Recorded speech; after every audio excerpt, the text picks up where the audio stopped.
All right, so for breakfast, what I'm going to be doing is I'm going to be making biscuits and gravy.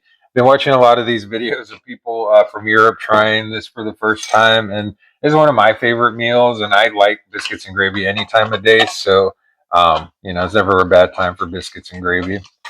And so I really like this recipe. Pretty simple. Well, biscuits can be a little bit tedious, but starting with 4 cups of flour, and I've had this flour in the freezer for about a half hour. So 4 cups flour, 2 tablespoons of baking powder, not soda, powder. Whoops. And then I'm going to do these 2 tablespoons of sugar.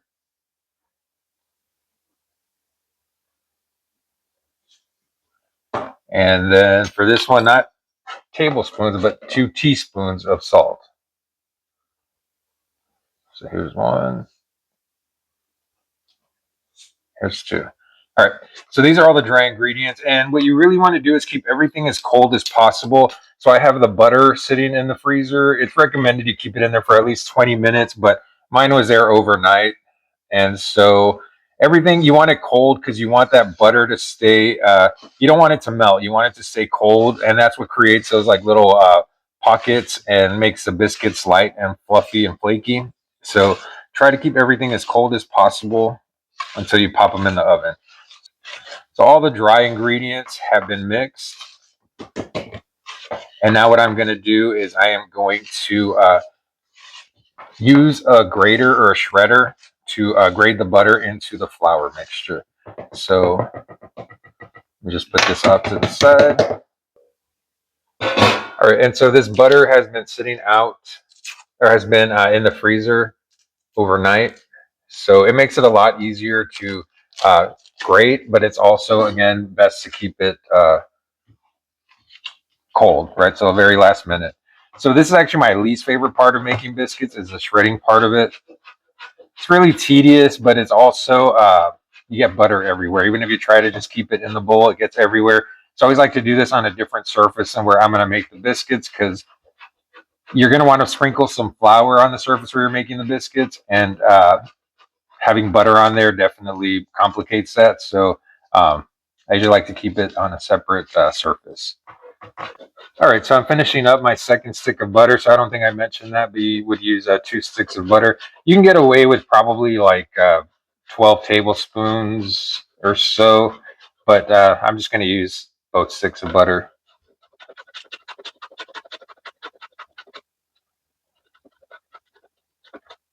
All right, and I'll just stop there because I don't want to shred my fingers. All right, and so kind of give it a tap there. All right, so managed to get most of the butter out of there. I'll just kind of break this up a little bit and just put it in there. All right, and so not a whole lot of mess, but this is complicates the putting flour right after that. So I'll come back and clean this later. And what I'm doing now is just kind of combining.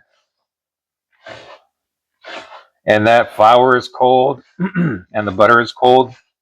So hopefully that keeps everything nice and cold, and the butter doesn't melt before it's ready to. Right, so you always want to pop them in the oven when when it's mostly all still cold. All right, so now I'm just kind of combining everything lightly. You don't want to press it too hard together. Basically, so it looks like coarse breadcrumbs is a consistency you want to get it to. And so basically just trying to mix all that shredded butter with the flour. All right, so now I have about 1.5 cups of cold milk here, and I'm going to pour this in there, kind of mix it around a little bit. But I've found that it usually requires a little bit more than 1.5 cups. So I'm going to go ahead and start with this and see how it looks. All right, so you want to use like a wooden spoon or a spatula to mix it, or a rubber spatula to mix it around.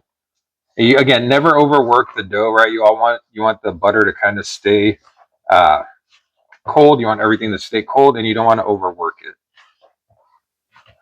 So already I can tell that it's probably not as wet as I would like it to be, and so it's going to be hard to kind of clump it all together. So I'm gonna go ahead and put probably like about 1/8 of a cup more.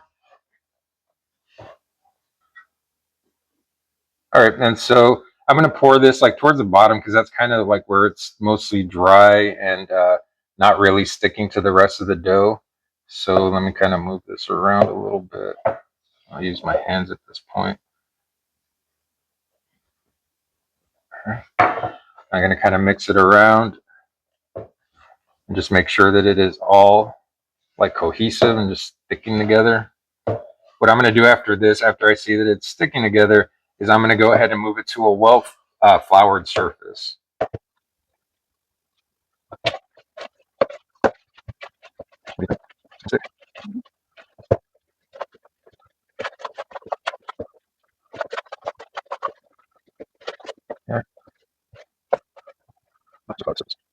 All right, so the next step is just flour a surface. And definitely want to make sure that your counter space is clean before you do this. And then once you see that your flour is all, or your dough is cohesive and just kind of sticking together, as this is, got most of it out of the bowl. Again, you don't want to overwork it. It is a little bit sticky, so I'm just going to see if I can scoop up any more of this dough that's in here. All right, so what I'm going to do next is just put it onto the surface. And just make sure it's got some flour. You don't want to over flour it, but you want to make sure that it is manageable and workable.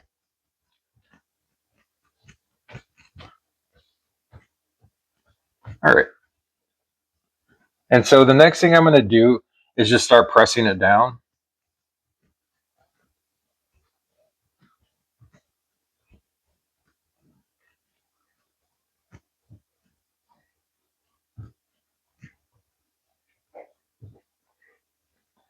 All right, so I'm going to try to push this down flat. Now, you don't want to use a rolling pin for this. Just use your hands and kind of like try to be gentle, flattening it down to about a 1 inch, so like about the size of your fingernail. I'm going to try to make this as square as possible just for what we're going to do next. And that next part is just folding it. So I'm just going to fold it like a piece of paper. And it's looking like I might need a little bit more flour. So let's try to move this off to the side a little bit.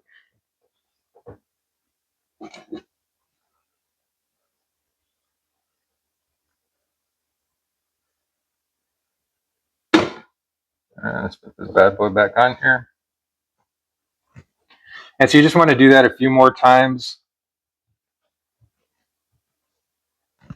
It says my dough isn't overworked, so you can kind of see like bumps and it's a little bit, I guess, shaggy is the word for it.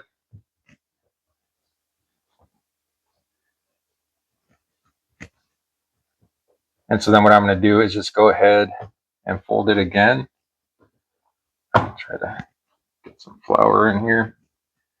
And then you just want to do that a few times, like fold it down so it gets to that inch thick layer, and then fold it. And you want to do that about 4 times, and that's kind of what gives biscuits their layer, their layering.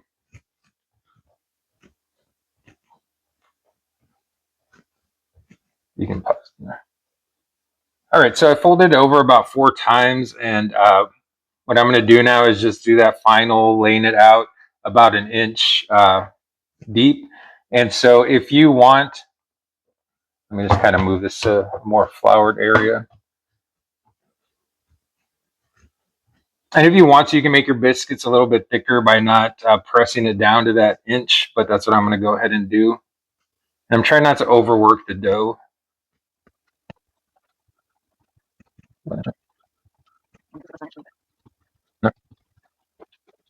All right, so I'm gonna put a little bit of flour here on the side. I'm gonna use my biscuit cutter. And if you don't have a biscuit cutter, you can use a glass that has like a kind of a thin edge. So don't despair if you don't have a biscuit cutter, because you can always just use a glass. So for this, when you do is you put it down and don't twist it, because when you twist it, you seal off the edges of the biscuit and they just don't rise as high. Try to get as close to other biscuits as possible when you're doing this. So I go here. And we'll go with that right there. All right, and so the next thing you want to do, or what you could have done beforehand, is to line some cookie sheets with parchment paper. So let me do that right now. All right, so then the next thing you do is just go ahead and put these onto the parchment paper. And some of these look like a little bit thinner than that inch mark. I kind of like them like that for biscuits and gravy because I like them to be a little bit like crisp. So when you get the biscuit gravy on there, they don't get super soggy. They still have a little bit of crispiness to them. And so these biscuits are definitely going to rise a little bit. If you want softer sides, you can put them kind of closer to each other. I'm going to go ahead and do it this way, just because, like I said, I like a crispiness for the biscuits and gravy. So when so I don't get all mushy when that happens. All right, I'm gonna put a little bit, just lightly flour this. Just kind of put the extra dough, and again, not trying to rework it too much, just trying to turn it all back into a ball of dough. And then after that, and it's not going to look as uniform as the other, right? You're going to see like all these little crevices and things. And so that's okay. They're still going to taste really good.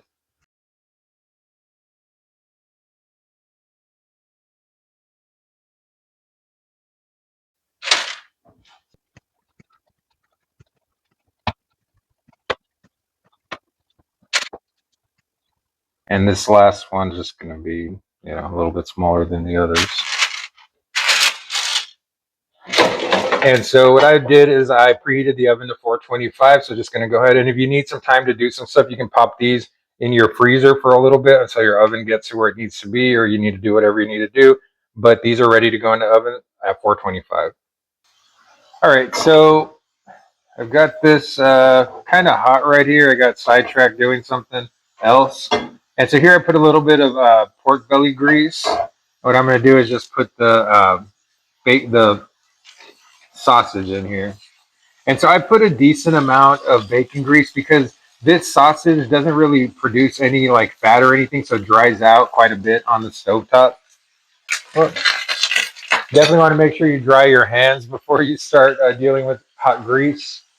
All right, so just going to kind of break apart the sausage. So I used to make this from scratch, but I prefer the country sausage gravy. The one that I made from scratch, it would just come out too sweet, and so I like the package here. And so the package calls for just 2 cups of water to the 1 package of gravy. And you can already see that a lot of the grease that I put in the pan is kind of getting absorbed by this sausage.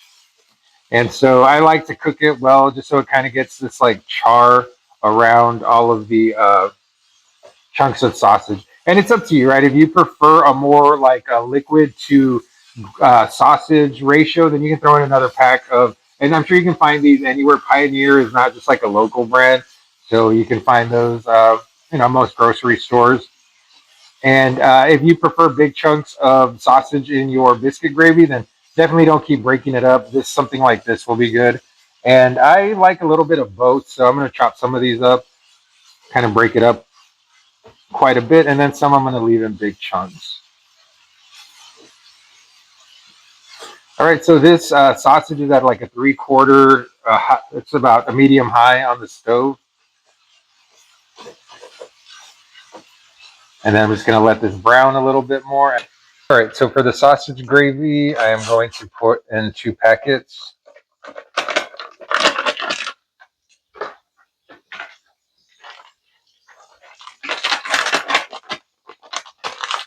So for this, you want to make sure that it's cold water where you start with the sausage gravy. And so we've got the seasoning or the gravy powder there.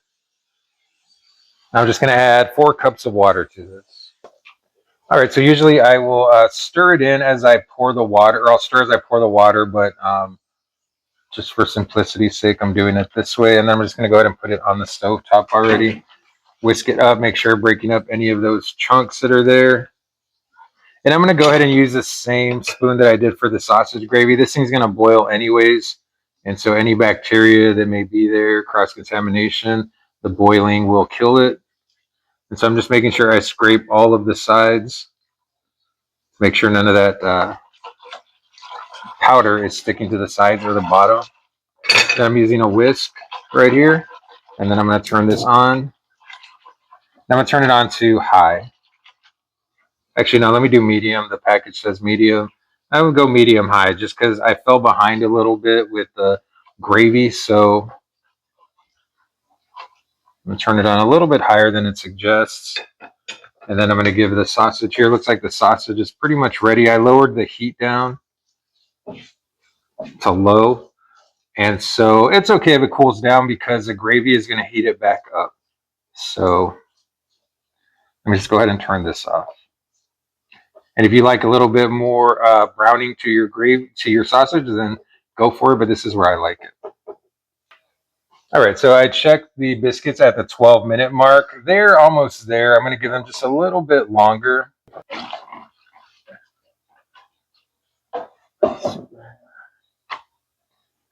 All right, so these are the biscuits. Just going to go ahead and pull one apart here. So yeah, you see all those little air pockets and just how fluffy and like flaky it is. And so now just going to let the other ones. I usually rotate them, and whatever was on the top, I'll move to the bottom rack, and vice versa. But the other ones are finishing up. I just moved them to the top so the browns, so the tops can get a little bit of that golden color. But yeah, so these are biscuits, and yeah, let me get the bottom shot right there. And like I said, I like them a little bit crispy because once you pour the sausage gravy on there, it's still a little crispy when you mix it all. And so let me go ahead and finish up this gravy, and I will get back to you. So once it starts boiling, what I'm going to do is just drop it down to a simmer. So I'm going to move it to low. And probably done with the whisk for now. And so what I'm going to do is I'm going to use some tongs to scoop out the sausage gravy just to try not to get that excess oil or grease that's in there.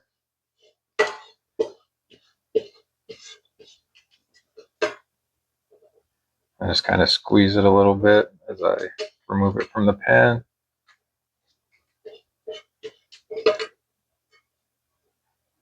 All right. And then just mix it in there. And I'm leaving it to simmer for a minute with the sausage in there.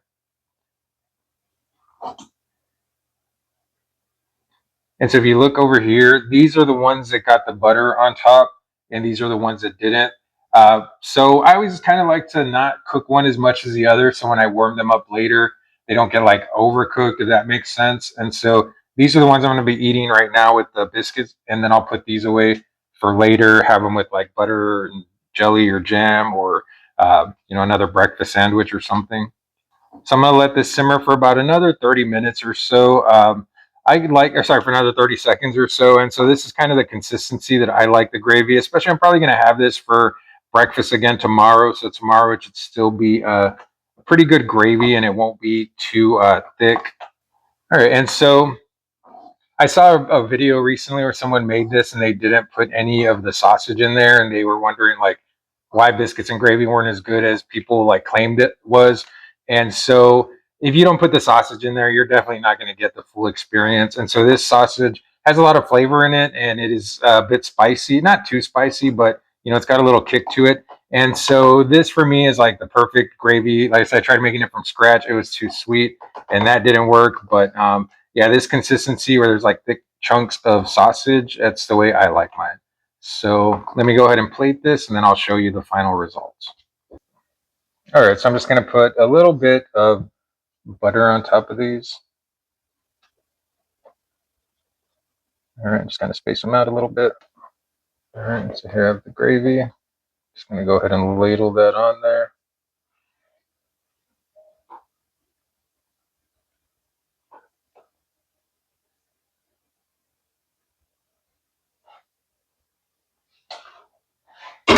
And so maybe it could have been a little thicker, but that's fine. Like I said, when I have leftovers later, it's going to be the perfect consistency. So these are the biscuits and gravy, and just going to kind of cut into them. Yeah. And I just start mixing it all up. And yeah, these are the biscuits and gravy.